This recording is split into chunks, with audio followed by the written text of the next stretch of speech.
الشیطان الرجیم بسم اللہ الرحمن الرحیم۔ محترمی و مکرمی امام فرقہ جہمیہ نے بعض لیکچرز میں سیدہ عائشہ سیدہ خدیجہ رضی اللہ تعالی عنہ کا تقابل کیا ہے اور سیدہ عائشہ رضی اللہ تعالی عنہ کی مفضولیہ پر استدلال کیا ہے، اور ان کی مفضولیہ پر استدلال کرتے ہوئے ان کی شان رفیع اور ناموس مبارک میں غلط الفاظ استعمال کیے ہیں، اور توہین اور تحقیر کا اس میں صاف علامات ملتی ہیں۔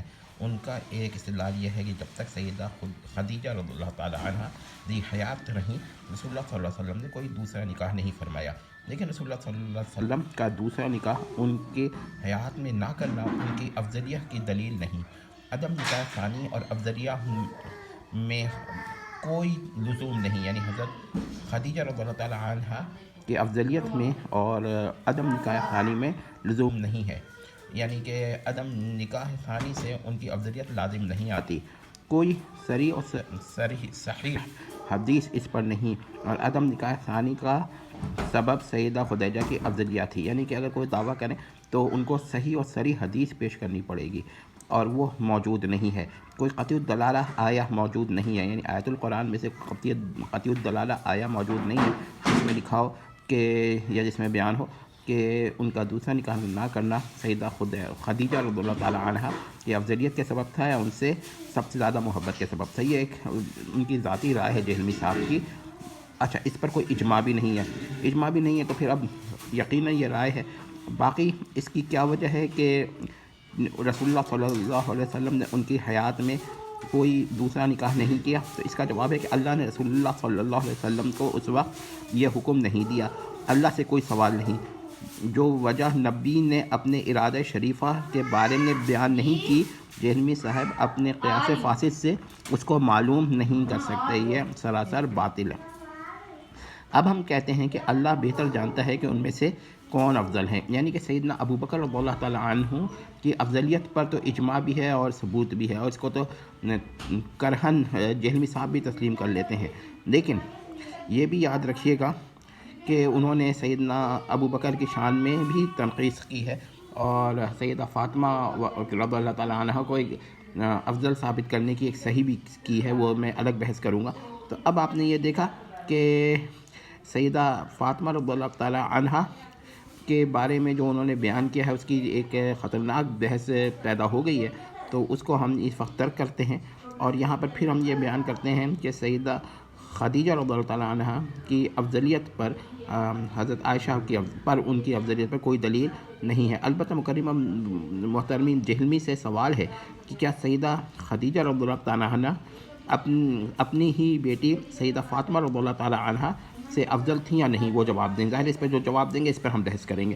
اگر کسی نے سیدہ خدیجہ رضی اللہ تعالی عنہ کی حیات میں نکاح ثانی نہ کرنے کی وجہ ان کا تمام ازواج میں افضل ہونے بیان کیا ہے، یا عدم نکاح ثانی سے ان کی حیات میں ان کی افضلیت یا ان کی سب سے زیادہ محبت ہونے پر استدلال کیا ہے، تو استدلال باطل ہے۔ اس استدلالی خطا پر ان حضرات کی تقلید جائز نہیں ہے۔ ایسے ہمارے جہلمی صاحب تو تقلید کے ایسے ہی مخالف ہیں، مگر یہاں پر استدلالی خطایا میں بھی تقلید کر لیتے ہیں، تو بڑی حیرت کی بات ہے۔ لیکن جہلمی صاحب نے سیدہ فاطمہ رضی اللہ تعالی عنہ کی شان میں مفضولیت بیان کرتے ہوئے جو شتم و توہین کیا ہے، یہ سراسر قابل مذمت ہے، یعنی ایسے بھی الفاظ انہوں نے استعمال کیے ہیں جو میں کبھی دکھاؤں گا۔ اچھا، بہرحال یہاں پر ایک بحث اور ہے۔ یہ ممکن عقلی ہے کہ افضلیت زوجہ کی ہوتی یہ ممکن عقلی ہے کہ افضل زوجہ کے ہوتے ہوئے مفضول خاتون سے نکاح ثانی فرمایا جائے۔ جب یہ ممکن عقلی ہے تو استدلال ہی باطل ہو گیا۔ حالانکہ دیکھیے کس طرح باطل ہوا، یہ بڑے اہم دلیل سے باطل ہوا ہے۔ ٹھیک ہے، ہو سکتا ہے کہ جہلمی صاحب اس کو محال اور غیر مقدور قرار دیں، جیسا کہ سورہ المائدہ پر لیکچرز میں انہوں نے اپنا عقیدہ بیان کیا ہے۔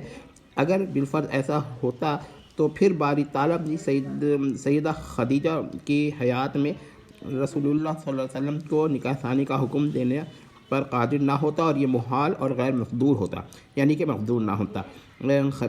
جہلمی صاحب یہ کہہ سکتے ہیں کہ محال کا حکم بھی محال ہے اور غیر مقدور ہے۔ اس کے برعکس ہم تو معصومین کو الجہنم میں داخل کرنے پر باری تعالیٰ کو قادر مانتے ہیں اور کفار کو الجنہ میں داخل کرنے پر باری تعالیٰ کو قادر مانتے ہیں. غور کر لیجئے. اور جب جہلمی صاحب یہ کہتے ہیں کہ یہ عقیدہ بذات خود کفر ہے تو ہم ان کے اس قول کو سراسر مسترد کرتے ہیں، ان کو تکفیری قرار دیتے ہیں. اچھا، ہم جواب میں یہ نہیں کہتے کہ جو یہ عقیدہ نہ رکھے بلکہ یہ کہے کہ اللہ تعالیٰ معصومین کو جہنم میں داخل کرنے اور کفار کو جنت میں داخل کرنے پر قادر نہیں ہے، اس کی ہم تکفیر نہیں کرتے اور نہ اس عقیدے کو بذات خود کفر کہتے ہیں اور نہ گستاخانہ کہتے ہیں، ورنہ پھر ہمیں بھی تکفیر کرنی پڑ جائے گی. البتہ ہم یہ کہتے ہیں کہ جو اس عقیدے کو کہ اللہ تعالیٰ قادر ہے جس کے بیان ہوا مسترد کرتا ہے تو وہ خطا کرتا ہے، لیکن جو کہتا ہے بذات خود یہ عقیدہ کفر ہے وہ بدعتی اور خارجی اور معتزلی قسم کا، بلکہ نظامیہ معتزلہ قسم کا ہے، تو وہ قطعاً بدعتی اور قدریہ کی طرح کہ ان سے برتاؤ ہوگا. ٹھیک ہے، تو یہاں پر میں نے آپ لوگوں کو پوری تحقیق بتا دی ہے اور پھر یہ بتا دیتا ہوں کہ اس پر کوئی لزوم نہیں ہے کہ عدم نکاح ثانی جو ہے وہ افضلیت کی دلیل ہے یا ان سے محبت کی سب سے زیادہ محبت کی دلیل ہے. یہ کوئی دلیل نہیں ہے، یہ صرف یہ تھا کہ حالات و واقعات میں باری تعالیٰ نے جس طرح چاہا رسول اللہ نے اس طرح کیا. والسلام، تمت بالخیر.